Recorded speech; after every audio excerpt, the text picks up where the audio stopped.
Okay. And there we go. Okay. This open meeting of the Mendon Select Board is being conducted remotely, consistent with Governor Baker's executive order of March 24th, 2020, due to the current state of emergency in the Commonwealth due to the outbreak of the COVID-19 virus. In order to mitigate the transmission of the COVID-19 virus, we have been advised and directed by the Commonwealth to suspend public gatherings, and as such, the Governor's order suspends the requirement of the open meeting law to have all meetings in a publicly accessible physical location. Further, all members of public bodies are allowed and encouraged to participate remotely. The order, which you can find posted with agenda materials for this meeting, allows public bodies to meet entirely remotely so long as reasonable public access is afforded so that the public can follow along with the deliberations of the meeting. Ensuring public access does not ensure public participation unless such participation is required by law. This meeting will feature public comment. For this meeting, the Mendon Select Board is convening by telephone conference as posted on the town's website, identifying how the public may join. Go ahead, Mark. Thank you, Laura. Just a reminder, we are participating in this meeting via remote participation, and we will be, and if you are not speaking, I just ask that you mute yourself. And as we open this meeting, I want to remind the public that this evening is Chris Burke, Selectman Burke's last meeting as a select board member. Chris has done so much in his tenure as a member of the board and as an active citizen in the town. And I just want to thank him for everything he's done for our community over the, I don't know, Chris, what is it, in 20 years of service in some way or another? Yeah, about 20 years. Yeah. Which is really, truly incredible. And I think we all should strive to be participants like Chris has been. And so keep that in mind throughout this meeting to go easy on him as he has his final meeting on the select board. So. Come on, Mark, that's not the Mendon way. Well, all right. If you want to go the other way, I'm sure people will do that for you. Thank you, Mark. I appreciate that. Of course. Okay, citizen statements and petitions. None. Correspondence to the board. Consider request to hang a solar. So it looks like Mark's having And difficulties. oh, can you, Mark, do you want me to chair this last meeting or something? I mean, that's surprising because I can hear everyone. Now I can hear You you. keep on clipping out, brother. All right, hold on. Second.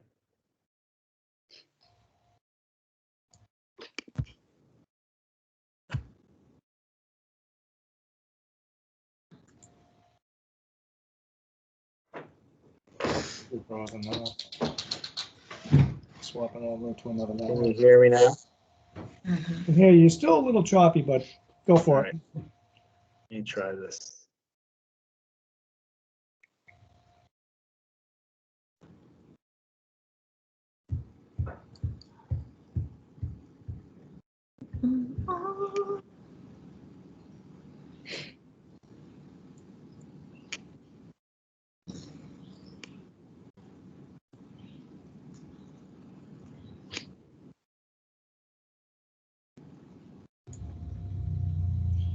Bueller.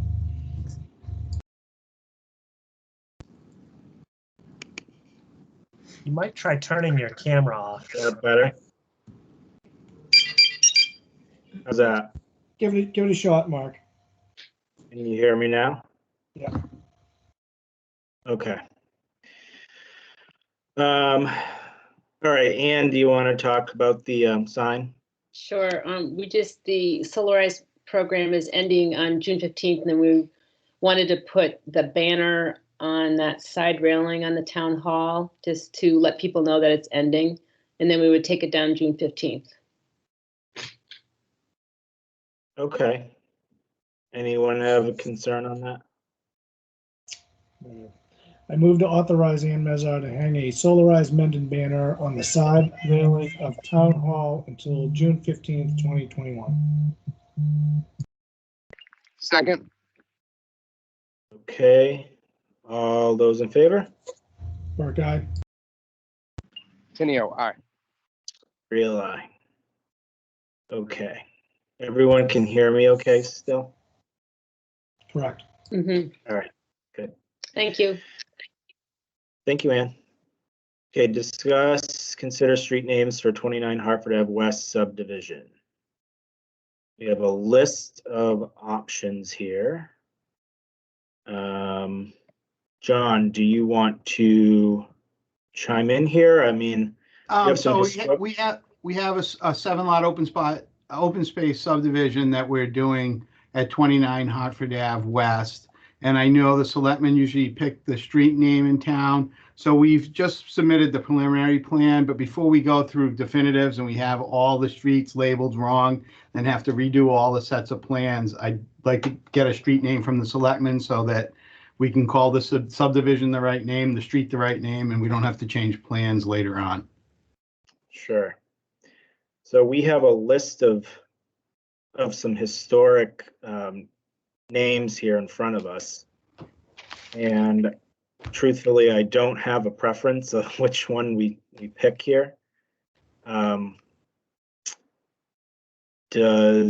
you have, did you get to see that list, John, by any chance? I didn't, and I don't have we don't have a preference. Whatever the select board wants, we can call it. All right. How about the original owner of Mendon, the land? I forget which one that was. Yeah, there's Brackett and there's Payne. Both of them were two original deed owners. So let's go Brackett. I don't want to go go my subdivision pain. That's probably a good point. Is it Brackett? Yes, it is. All right, that's all I'm here for. That would be great. Okay, so I'll take a motion. I move to approve the name Brackett Road for 29 Hartford Ave West subdivision. Second. All in favor? Burke, aye. Tenio, aye. Real eye. Okay, very good. Thank you. Thank you very much. Take care. Yep. Okay, we have consider reopening town hall offices. So this has been a topic of discussion on Facebook, and everyone's been up in arms about not getting into the town hall. And I think some communities around us have decided to open their buildings. I know Upton has recently announced that they plan on doing so for June 1st. I believe that, in my opinion, I'm comfortable with June 1st. I would be more comfortable even going sooner than that, following capacity guidelines that the state has laid out. And so we put it on this agenda to have that discussion. And I know the Board of Health is also planning on discussing that this evening at their meeting. So Kim, do you want to talk to this a bit? Sure. In advance of meeting with the Board of Health tonight, our HR coordinator did send out an email asking employees in town offices if they had any questions or concerns, and everyone who responded, which was 3, said that they did not and they were ready to reopen. I'm not quite certain yet. I don't know how this applies yet directly to senior centers or even the library. So to your point, if we're just talking town offices right now, I'm very comfortable with reopening at any time. I just want to make sure that I understand better what the plans are for those other 2 facilities and what's allowed. Truthfully, they're on a different call than I'm on when I'm on with the state about what we're doing, right? Ours have been about town meeting capacities lately in just general office spaces. So I just want to be comfortable. I'm sure they're already like planning something, but I haven't seen it yet. Okay. Do the other members have thoughts on a date? Yes, to me, Renee. I think the sooner the better. Yeah. Yeah, I agree. So, I should also add, we have plenty of materials left from original order. So if there were concerns in individual offices, we have plexiglass individual desk. We have masks available. We have all of the materials that are available. The only other thing I would say is that we are still planning, because the numbers are not the COVID numbers, but the numbers of foot traffic is down in the building or even to the town hall. We're still planning on moving ahead with doing some rehabilitation work over the summer when it's slow, when it's typically slower. So that'll be happening at the same time. okay. Okay. So, The only thing that I noticed, I actually went there today to stop in, and I noticed there's a bunch of stuff in the hallways and stuff like that. So it definitely needs a Right. Okay. I mean, it doesn't look good, that's for sure, which is why I'm moving forward quickly with the first floor renovation as fast as I can. yeah. It's, it's too bad that it wasn't done in time so that when we were ready to reopen, but it's all right, we'll get it done this summer. But yeah, we have to definitely get things out of the hallways and just prepare for reopening. I'm comfortable with June 1st. I'm comfortable with next week. I mean, it's really the town, like I said, this week when I've been there, I mean, the traffic flow is so light and even staffing is light. So it's, well, the traffic flow is light because people think they can't come in the building. well, they think that it's true, but people are still using the window. The town clerk's office has moved downstairs and that's still seeing a regular flow. And then upstairs too. I mean, we've been doing revenue through the windows. So you can access the building just by calling once you're there. So people are coming in. But it's an unnecessary. 100%. At this point, everybody is either vaccinated or has had the option to be vaccinated and knows the protocols, and we should be good. I'll just say Monday.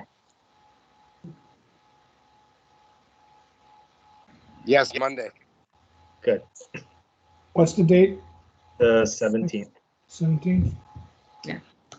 I move to reopen the town hall offices on May 17th, 2021, following the state's occupancy guidelines.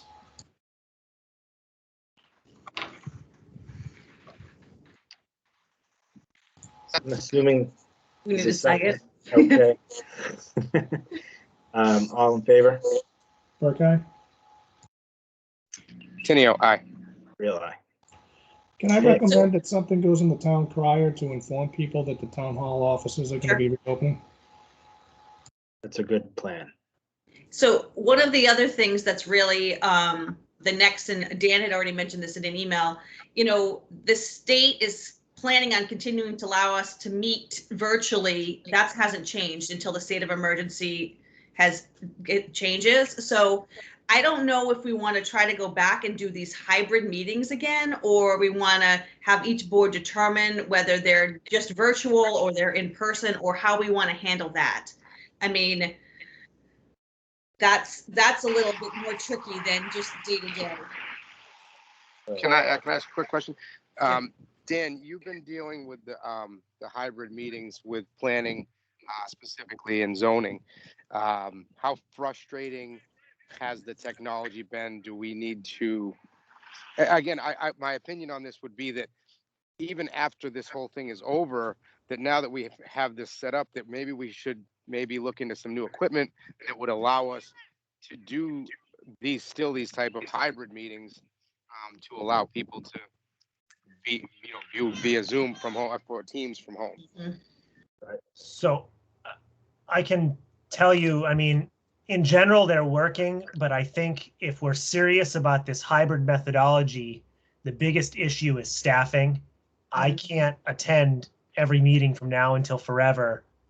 It sounds like the abatement workers are out of the picture, and the hybrid approach, I mean, I think we probably would want to consider maybe even paying somebody to handle the tech part of these meetings. It's very involved. I know Cindy was there last night or Monday. It was an adventure. I do agree with like what you said, Lonnie. maybe we should look at the equipment we have. Maybe we can talk to Yep. Cable Access 8 and see if they have any recommendations, since they help provide our access out to the public, and see if they have anybody that can assist on that. Just a recommendation. I know Blackstone hires people to do it in for their meetings. Cindy, did you have a question or a comment? You're on mute.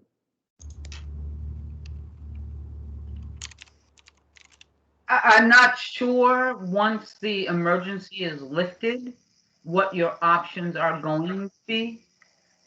There's particular remote access provisions independent of the pandemic, but they're limited to members who can't get there. So you might want to wait to see what happens. I would imagine there would be a push to continue this type of meeting, but as of now, once the emergency ends, I'm unaware of anything that will allow you to continue in this format. Right, and the issue, right, is about having the chairman be present or not, and that's the part they're trying to get changed. So hopefully, we have time on that. It didn't seem to be I think they're going to be in a state of emergency for at least the rest of the year. So there's no immediate rush. But I mean, I wasn't there on Monday, but I mean, I know that hybrid thing is a mess. The sound on it is quite a mess. It's hit or miss. It kept freezing. Yeah. Okay. All right, so So more we'll to work discuss on it. on that. Right. Okay. Okay, next on the agenda is to discuss creating a town newsletter. And this is my idea. I think that there's a value in increasing our communication from the select board, but also including all other boards and committees that may have information they want to share with the public. And I think a quarterly newsletter is something that we could accomplish through the help of the town administrator and our staff, as well as other staff in town government. I think there's a lack of coverage of the important things that we do and that we work on. And I think that the public needs to be more aware of the value of a town administrator and the value that all of our town employees provide to our community. And so in thinking through how we get that message out, as much as Facebook and social media are widely used, I don't think that it's prudent for us to create our own Facebook page, but rather creating a newsletter that could be shared through individuals' Facebook pages, where we have the ability to just control that information that we're sending out. So I just wanted to throw that out to the board and see if we could agree that that's something we want to do going forward. Mark, it's pretty funny over the last 6 months as I decided that I wasn't gonna re-seek running for selectman again. I had spoken to a lot of people, and the incredible amount of misinformation that is out there is staggering. And we even witnessed a lot of that over on Saturday at our town meeting, and even witnessed it on candidates night, of just misinformation or the lack of knowledge of a lot of what this board has done, what other committees and boards have done. And I think it's prudent that we get the word out. And I think it's going to be a mechanism to get more people involved. Because there might be particular topics that are going to be of interest to citizens that would get more engaged. So I commend you for pushing this forward, and I think the vehicle that you use to get the newsletter out to people should be really thought about, because I think it needs to go to every citizen. And I know that not sure if we want to put postage into the budget and send it out as a flash to snail mail or if we want to, utilize social media, but we have to ensure that everybody gets it. That's just my opinion. No, that is the question that still remains, is the mechanism that it is delivered to every household, and that could be the crier, through the crier. You know, this most simple thing is putting it on our website, but I mean, how many people really, not, I would say that it would definitely be posted on our website, but then there's the other piece of getting it out, where people are actually going to see it, because I don't feel that the general public is going to mendonma.gov to every, so often to check on, see what we're doing. It's not somewhere that gets a lot of traffic. So that's the piece we need to consider a little bit more. But I do think this is important, and that we should do it either quarterly or biannually, and try to come up with a plan to move forward with it. It would be my opinion to do it quarterly. And I think the other reason, Mark, is because it will get the other boards and committees more engaged as well. And it'll help the crosstalk in between the other boards and committees as well. So I think that's going to be really hyper important. And it'll keep things moving forward much more efficiently, in my opinion. Mm-hmm. Cindy, you're on mute. I'm personally not a fan of my boards using social media. I like the idea of you're all posting it. One thing that has been helpful in some instances is to have print copies available in places like the senior center and the library, places, the clerk's office, places where some of the people that may not be on social media or have common internet access will have access. That's just one thing I've seen work. That's all. Right. Thank you. Okay, Lonnie? Yeah, I would also, I think it's a great idea. Especially, again, not utilizing social media ourselves, but if it is linked to the website, that can be shared out, especially through, the Mendon community Facebook page that is out there. As good as that forum can be, it also, it becomes this, well, I heard this and I heard that, and then there's no correct information on it. Sorry, do you lose me there? Then there's no, then the information is just passed around from there, and then it gets taken as gospel. And we can't be. I know I'm not going to go in there and start arguing with people if it's not the right place. They should be. Right, I agree. Kim, did you want to give any thoughts on this, since you may be the one to be driving this? I have a lot of thoughts about it. I worry that quarterly is not enough, which seems crazy, but because of the sort of the pace and what we do and what other boards do. I mean, quarterly is good, but there are some boards that don't meet only certain times of the year. And then to what extent are we really asking or requiring these boards and what they're submitting, and what are the types of things we want them to submit?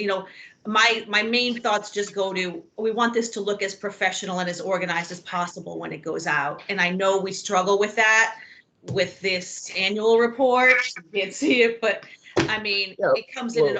I just want to make sure that we want to really drill down on what exactly we're looking for. Okay. It's and not we can do that offline. Yeah. And it's not something that I'm saying that every board and committee has to submit something. It's more of, hey, what are you doing? Is there information you want to get out to the public on something important you're doing? If people don't have anything to add, then that's fine. But I think we generally have, and this doesn't have to be like a multi-page document. It could be a one-page, single side, double side thing with short descriptions and short articles on and what we're doing. I'm It imagining doesn't have to something be- that's succinct in the, more in a bulleted style than it is in a written paragraph style. I don't think it's a format for. To write long Yes, articles. I about- don't, no one's gonna be reading, you know, but yeah, so, I mean, I'll look at a couple of different examples, you know, and see what makes the most sense, and then we can think about what time frame makes the most sense, like what times of the year, right? I'm thinking where send out the warrant, we could do it then, so maybe save money there, and I don't know, just thinking of different ways logistically. Right. Could do Well, it tax bills.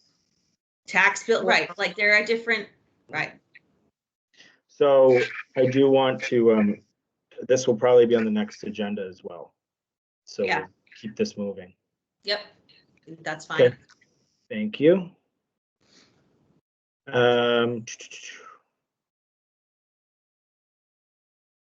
That's it for regular stuff. Consider accepting a donation on behalf of the town. I move to accept a donation made by Douglas and Elizabeth Weeks on behalf of the town per Mass General Law, Chapter 40, Section 53A for open space maintenance at the Meadowbrook Uplands Conservative Area. Conservation area. Is that Second. conservation area? I'm sorry. That's fine. Second. You have a second. Okay. Ann, did you want to give a background on this quickly? The Weeks gave $400 to be used for signage and trail maintenance, which is wonderful because, you know, we could always use that money. And so this is part of the process that the town has to go through accepting a donation. And there's also a thank you letter that needs to, I mean, an official thank you note that needs to go out. And I can, I already sent that to Kim and Laura. Okay. And I thank Well, them too. We greatly appreciate that donation. It's Mhm. always very nice to see people are willing to provide their own funds for the public benefit. Definitely. Okay, all in favor? Park eye. Tenio, aye. Real eye. All right, and we do have one other thing that is on under 48 hours, which we were going to just broach, which is there's been a couple of questions or inquiries that I've received about the enforcement of the town sign bylaw, specifically around political signs. I know the zoning department has received a couple of complaints about infractions regarding multiple signs on single lots. So today I spoke with Kim and Cindy about the enforcement side of this and the appropriate actions that need to be taken by the zoning and building department, which we came to the conclusion that, you know, it's really got to be a letter that is sent to these property owners, informing them of the infraction, asking them to remove the excess signage, and I think that's basically the solution we came up with, right, Cindy? Yeah, basically, it's either gonna be all or nothing. You either don't enforce it at all, or you enforce it equally, and that it should be from the building inspector to the property owner, giving them the choice of which signs to remove. And I believe there's also a provision that if they don't comply, that you can fine them. Right. And it's just, the important thing is that it be enforced evenly and equally to everyone, and that the town doesn't unilaterally go onto private property and remove someone's personal property. Right. Dan, did you have a question? Yeah, just related to this, because I deal with this all the time, mowing all the islands in town. We have a huge problem with just business signs, advertising everywhere. It seems like there might be an opportunity here to maybe generate revenues through a fine process and maybe even set that money aside to maintain these memorials and things. I mean, every one of them, they're everywhere. Well, I do agree with that beyond the political sign Yeah. discussion, that there needs to be an increased enforcement of the temporary sign aspect to the bylaw, because you're right, there are a lot of those temporary signs that are scattered around town, and the purpose of this bylaw was to not have that happening, and it really becomes litter at the end of the day. So I think that discussion needs to be had with building and zoning to kind of push them a little more to focus on that. Cindy? I think it's important that if you're going to be enforcing a limitation on the political signs, that you equally push to enforce limitations on the non-political signs. Right. So if you're going to. No, I think that it really needs to be focused on the temporary sign issue specifically, and that's a broad, whether it be business signage or political signage, it all needs to be dealt with because it's becoming a problem. Real quick, just on this topic, Yeah. I had spoken with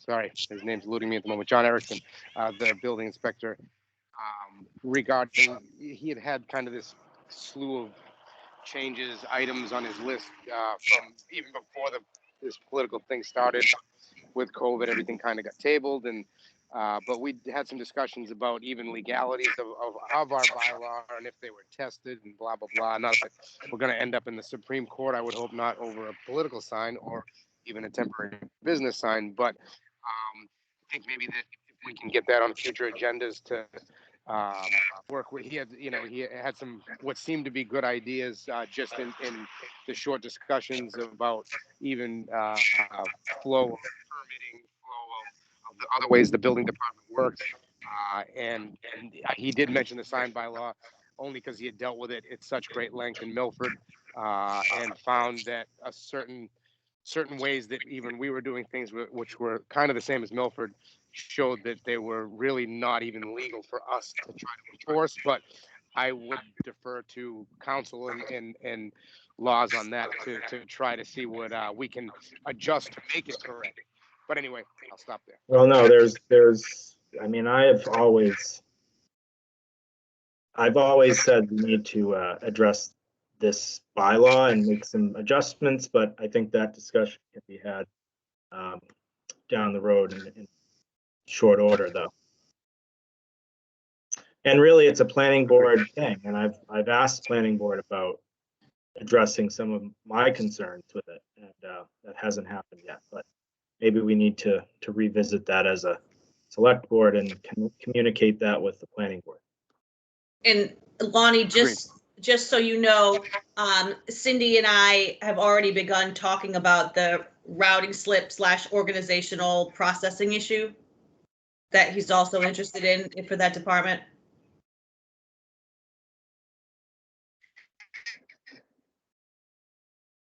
Okay, I think that's an okay. All right, any more on that issue? Just better things that we can be doing. Got it.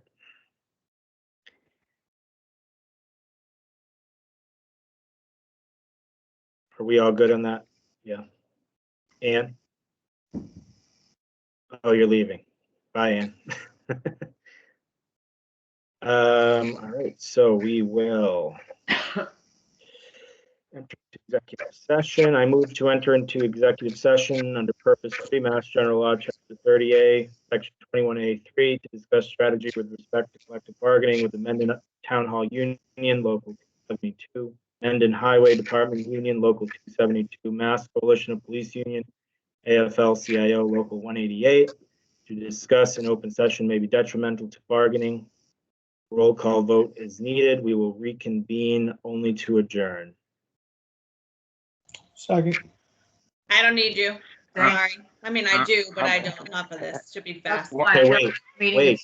We're taking a vote. Hold on.